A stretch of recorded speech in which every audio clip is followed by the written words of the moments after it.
আপোনালোকক স্বাগতম জনাইছোঁ অন্য এটা ব্লগলৈ। আজি লগ পাইছোঁ আপোনালোকক লগ ভাত ধাবা কাম ৰেষ্টুৰেণ্টত। এইখন আছে নলবাৰী জিলাৰ পৰা চামোতা অভিমুখী যিটো ৰাস্তা, সেইখন ৰাস্তাত আপোনালোকে এই ধাবাখন দেখিবলৈ পাব। আহকচোন ধাবাখনৰ ভিতৰ ভাগত প্ৰৱেশ কৰোঁ। খুব সুন্দৰ শীত তাপ নিয়ন্ত্ৰিত কোঠা। সোমাই আপোনালোকে দেখিবলৈ পাব প্ৰভু গণেশৰ মূৰ্তি। ইয়াত এপাক সেৱা এটা জনালোঁ। ধাবাখনৰ ভিতৰভাগ অত্যন্ত সুন্দৰ। মই যেতিয়া ধাবাখনত প্ৰৱেশ কৰিছিলোঁ, আমাক প্ৰথমতে তেঁতেলী টেঙাৰ এটা চৰবত দিছিলে, সেইটো খাই অত্যন্ত ভাল পাইছিলোঁ। ধাবাখনৰ যিটো পৰিষ্কাৰ পৰিচ্ছন্নতা, সেইটোৱে মোক সঁচাকৈ আপ্লুত কৰিছিলে।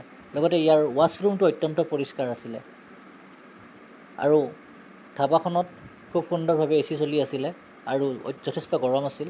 তো এই গৰমত AC শীত-তাপ নিয়ন্ত্ৰিত কোঠাত খাদ্য গ্ৰহণ কৰি অত্যন্ত ভাল লাগিছিলে।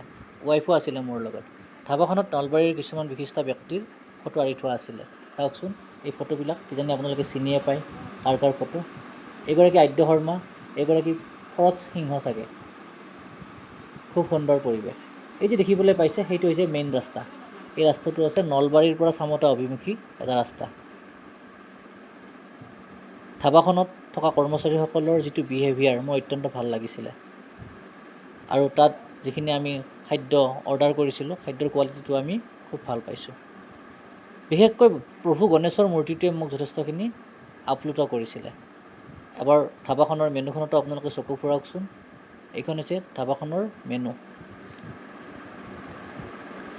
ইয়াত আপোনালোকে বিভিন্ন ভেজ থালি পাব, নন ভেজ, ফিছ থালি, লগতে মাটন থালি, বিভিন্ন ধৰণৰ থালি আপোনালোকে পাব। আপোনালোকে এবাৰ ট্ৰাই কৰিবচোন লগ ভাত ধাবাখন কেনেকুৱা হয়। এই ধাবাখন হৈছে, ধাবাখনৰ বাহিৰ ভাগত লিখা আছে খাটি নলবেইৰা, অৰ্থাৎ নলবাৰী জিলাত থকা কাৰণে নামনি অসমৰ এটা ঠাঁচ হয় এইটো। ইয়াত ৱেডিং, ৰিচিপশ্যন, চেৰেমনি, বিভিন্ন ধৰণৰ বাৰ্থডে পাৰ্টি খুব সুন্দৰভাৱে আপোনালোকে অৰ্ডাৰ কৰি ইয়াতে ৰুম বুকিং কৰি কৰিব পাৰিব। খুব সুন্দৰ পৰিৱেশ আছে। খাদ্য গ্ৰহণ কৰাৰ পাছত যাবলৈ ওলালোঁ, কিন্তু বাহিৰ ফালে কিছুমান বাক্যই মোক আপ্লুত কৰিছিলে, যাক নলবাৰীৰ নামনি খাটি নলবেইৰা ভাষাত সাঁথৰ বুলি কোৱা হয়। হাও কি হা খাটি নলবেইৰা, বাৰীত কাহে ওলাই নাহে, এনো এনো ধৰবাৰ নাই ঠেনো, বিভিন্ন ধৰণৰ দিলি নাখে নেদলি খাই, কাণত ধৰি নাকত বহে, এইবিলাক হ'ব দা, কি বিভিন্ন ধৰণৰ নলবাৰীৰ ভাষা সুন্দৰভাৱে ইয়াত লিখা আছিলে। এই ভাষাবিলাকে সঁচাকৈ খুব ভাল লগাইছিলে। ধন্যবাদ।